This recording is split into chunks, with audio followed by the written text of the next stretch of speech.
Welcome back everyone to a brand new update on the best solo carries, this time for patch 14.5. My name's Sean and I'm going to be taking over for this one while Dan is away on vacation. So the past couple of patches, they've been pretty massive, so we've got a lot of new picks on the rise that we're going to be covering in today's video. Also, we are excited to announce we've done a massive update, adding all brand new courses for Season 14 on our website, SkillCapped.com. And if that's not enough, we upload 10 brand new Smurf commentaries every week where a challenger teaches you how to play every champion in the exact rank you're stuck in. The best part is you can try all this out completely risk-free, and if you don't rank up while actively using SkillCapped, you get your money back. No questions asked. So what are you waiting for? Click the link in the description below to get the rank that you've always wanted in Season 14. A top lane champion we haven't seen in meta for a long time, who's making a big statement in 14.5, is Wukong. Riot has buffed Wukong's passive so that you now reach max stacks 50% faster, which just amplifies the early skirmish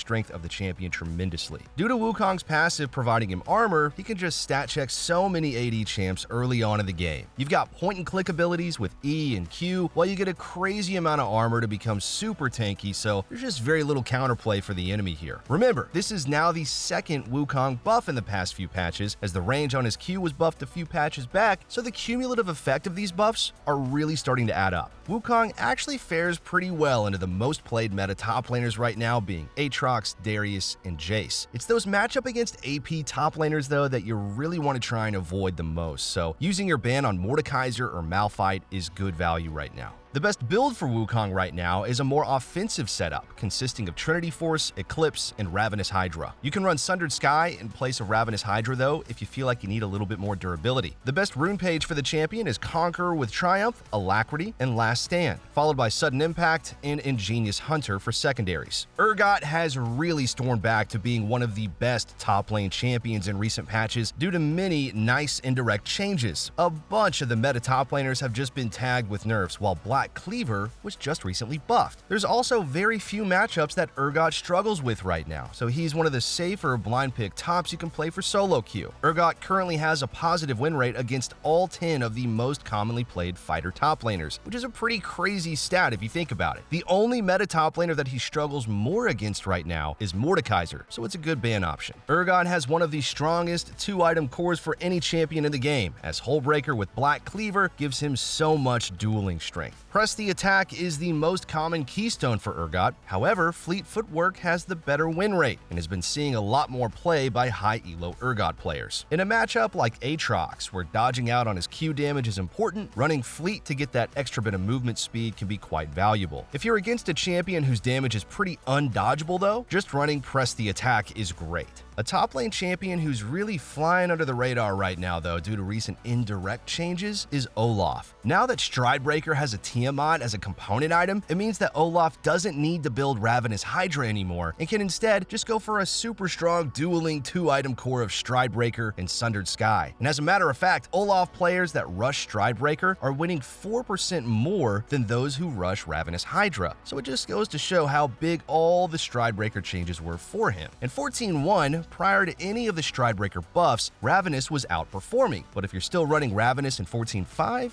you're doing yourself a disservice. One matchup you want to avoid when picking Olaf is Trundle. Trundle's ability to steal both AD and resistance turns Olaf into a frail champion with very little damage, so it's a good ban choice. Olaf is, however, one of the better champions that you can pick into Mordekaiser, and for a melee champion, he does extremely well into Jace. The optimal rune page for Olaf is Conqueror with Triumph, Alacrity, and Last Stand. Run Biscuits and Approach Velocity for secondaries. Just buffed in 14.4 and rising up to become one of the best solo Q junglers has been Volibear. The buff to Volibear's Q movement speed and reduction of his R cooldown has made the early game impact of Volibear so much greater. 14.5 is going to give Volibear even more priority because we're seeing so many meta junglers nerfed like Brand, Evelynn, and Bel'Veth. Volibear would be performing even better as well if players were building him correctly. Most players are running the Iceborne Gauntlet rush. However, Sundered Sky is heavily outperforming it. Gauntlet is fine into heavy AD comps, but especially if you're into more AP or get a few kills early on, going for Sundered Sky is going to work much better. Sundered Sky into Deadman's Plate is the 2-item core we'd recommend you try for this patch, as it gives Voli a nice mix of durability, damage, and movement speed.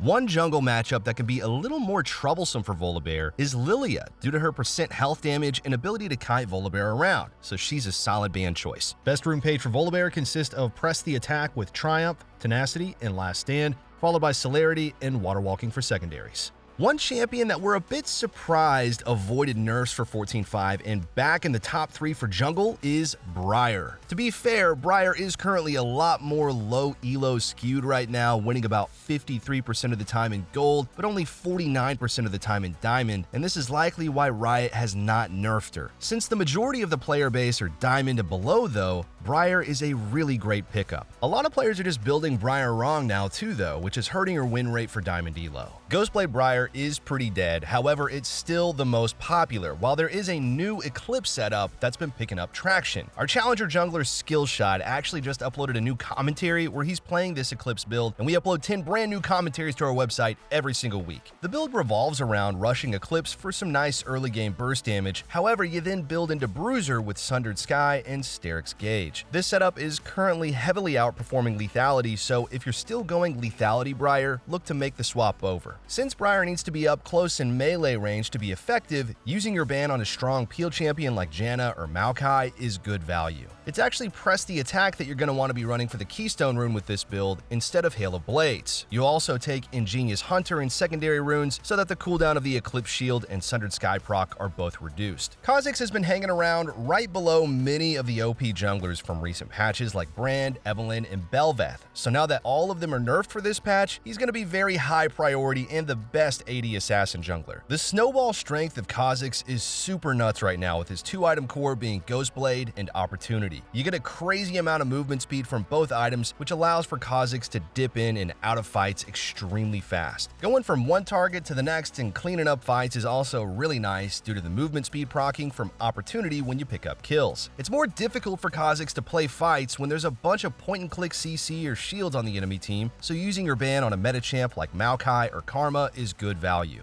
Optimal rune page for Kha'Zix is First Strike with Freeboots, Futures Market, and Cosmic Insight, while Sudden Impact and Treasure Hunter are for secondaries. A champion who stormed back into the meta over the past patch and cracking the top 3 from mid lane is Ahri. It was the bust from 14.4 that really helped to push Ahri back into a great spot, along with all these indirect buffs to items. Malignance was buffed in 14.4, and now that Storm Surge is being buffed for 14.5, Ahri becomes even better this patch. The most popular core build on Ahri right now revolves around Malignance, Storm Surge, and Shadow Flame. Lichbane is a viable second item on Ahri as well, however it's being nerfed for this patch, so it does become slightly weaker. Ban-wise for Ahri, Twisted Fate is a good option right now, as his point-and-click gold card is impossible to outplay and limits what Ahri can do with her mobility. The best rune page for Ahri is Electrocute with Taste of Blood, Eyeball Collection, and Ultimate Hunter. Grab Mana Flow and Transcendence for secondaries. One of the best answers to Ahri and one of the best mid-lane champs for the current meta is Kassadin.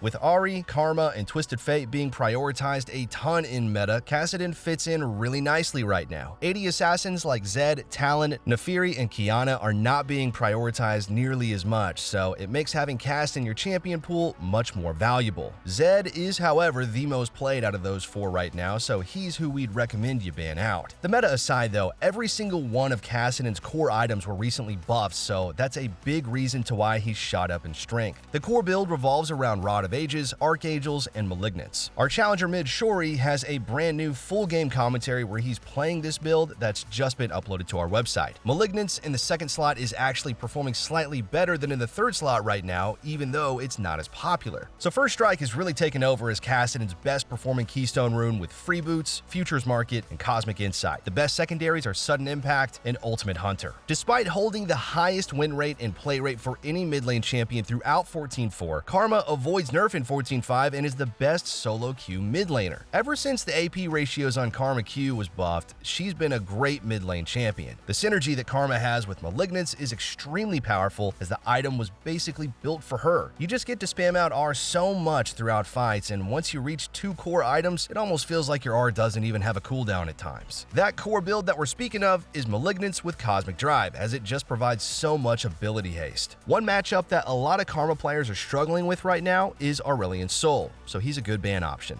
The best rune page is Comet with Mana Flow, Transcendence, and Gathering Storm. Cheap Shot and Ultimate Hunter are the way to go for secondaries. Receiving a very light nerf for this patch, but still top 3 worthy in the ADC role, is Senna. Senna has been an absolute overperformer in recent patches, so even with the nerf, we expect her to remain top tier. With lethality items being as strong as they are for Season 14, and Senna being one of the few ADCs who can abuse them to their fullest potential, she's found herself a really nice spot on top of the meta. If more players would actually build Senna correctly, her win rate would be even more insane. The majority of Senna players continue to build the Collector in the second item slot when Opportunity is so much better. It's Ghostblade with Opportunity and Fire Cannon that you should be running for your 3-item core. The damage and safety you get from this core is really crazy, as you've got added movement speed from both Ghostblade and Opportunity, while Fire Cannon provides you with the extra range. Since Senna is a bit more vulnerable to all-in plays early on, due to having one of the lowest base healths in the game, using your ban on a pick support like Blitzcrank is a good idea. To help you get past the early game a little bit easier, running Resolves for secondaries and taking Bone Plating with Revitalize is a great strategy as well. As long as you survive early on, the scaling strength of Senna is incredible, so it's all about getting past those first few levels unscathed. Another ADC who's amazing with lethality right now and has been a top 3 ADC for the majority of Season 14 is Miss Fortune. Like Senna, Miss Fortune rushes Ghostblade, and the item is absolutely perfect for her. Miss Fortune gets the movement speed from her W, and then on top of that gets the active movement speed from Ghostblade. So despite lacking a gap closer, she's actually one of the more difficult ADCs to catch out. Ghostblade with Hubris is a really nice 2-item core on Miss Fortune right now, and Hubris has been quite underrated in that second slot ever since the Collector was nerfed. If you're looking to ban out an ADC for this patch, then Senna is definitely high priority, but using your ban on a meta dive champ like Ahri is a good choice. Optimal rune page for Miss Fortune is First Strike with Freeboots, Biscuits, and Cosmic Insight. Run Absolute Focus and Gathering Storm for secondaries. With OP champs from last patch like Vayne and Twisted Fate being nerfed in 14.5, it opens the door for Jinx to crack the ADC top 3. Jinx is definitely the best crit ADC that you can play right now, and with more buffs to Enchanter supports for 14.5, it should only make her even better. Jinx can pair quite well with both melee supports and enchanters, but as games drag out, a 3-item Jinx with a Lulu or Milio by her side is extremely deadly in team fights. The Dreammaker support item upgrade is being buffed for this patch, so there's more power to a hyperscaling ADC like Jinx. Heavy Dive is who Jinx is going to struggle against the most, so banning out Zed or Nocturne is a good idea. The core build you should be running on Jinx is a Kraken Slayer rush into Infinity Edge second and Fire Cannon third. Lethal Tempo is the keystone rune with Presence of Mind, Bloodline, and Cutdown. Run Absolute Focus and Gathering Storm for secondaries. Supports that run Celestial Opposition are going to see a nice indirect boost for this patch, and with Blitzcrank already being a great support in 14.4, he jumps into the top 3 for 14.5. Especially with Senna being prioritized so much right now for both ADC and support, being able to pull out Blitz for the counter works amazing. Enchanters should also see an uptick in popularity this patch, with the buffs to Dreammaker and Celestial Opposition, so there's even more incentive to prioritize Blitz here. Blitz feels really great for Season 14 with the new item Trailblazer, as it allows him to zoom around the map super fast to either place down vision or set up hook angles. Zeke's Convergence is the best second item on Blitz, as it makes the all-in strength when he finds a catch that much better. Celestial Opposition is the support item upgrade, as it's buffed for 14.5, while Solstice Slay is being hit with nerfs. Blitz doesn't like playing into tanky melee supports, since landing a hook on him is much less valuable, so banning out Maokai is a good idea. The best rune page for Blitzcrank is a Glacial Augment with Hex Flash, Biscuits, and Cosmic Insight, followed by Nimbus Cloak and Celerity for secondaries. Back in the top 3 for support for a second patch in a row is Camille. The champion was pretty niche when we featured her out in our 14.4 video, but in the span of a patch, the play rate of Camille's support has doubled, while her win rate remains very high. So much of Camille's support power comes from her incredible early game all-in threat. The long-range stun from E, followed up by the 3 quick auto attacks from Hail of Blades, gives Camille this insane all-in power that many players are going to be unsuspecting of. It's even better if you pick Camille's support with an ADC who has a dash, like Lucian, Tristana, Nyla, or Samira as the follow-up on your engage is going to be really nice. There's 2 supports you really want to try to avoid when picking Camille's support, and they're Maokai and Janna. Maokai has the point-and-click route from W, so it makes engaging more difficult, while Janna has so much peel in her kit, so locking down a target is really hard. Other than that though, Camille's support is obliterating picks like Senna, Karma, Pyke, Zyra, and Lux. Any of those squishy support champions champions who lack reliable peel, Camille can absolutely feast on.